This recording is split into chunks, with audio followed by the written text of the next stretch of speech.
Over come பண்றது அப்படின்றது எங்க அடிச்சா எங்க வலிக்கும்ன்ற மாதிரி ரொம்ப பிளான் பண்ணி ஓவர் கம் பண்ணா இவங்க தொழில சக்சஸ் ஆயிடுவாங்க. கவலைப்பட வேண்டாம். கண்டிப்பா ஓவர் கம் ஹிண்ட்ரன்சஸ் இருக்கும்.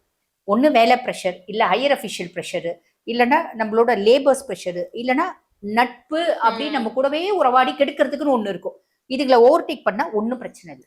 மத்த ஏதாவது உங்களுக்கு நெகட்டிவா வர்றதுக்கான வாய்ப்புகள் இருக்கு? ஏன்னா பாசிட்டிவான நிறைய விஷயங்கள் இருக்கு, எல்லாத்தையும் தாண்டி நீங்க மேல வருவோம்னு சொல்லிட்டோம். பட் இருந்தாலும் இந்த விஷயத்துல கவனமா இருக்கணும்னா எந்த விஷயமா? குழந்தைங்க கிட்டதான் கவனமா இருக்கணும். இது வரைக்கும் குழந்தை பிராப்தமே இல்லையா, நவீன சிகிச்சை மூலியமா குழந்தை பிறக்கிறதுக்கான பிராப்தம் உண்டு.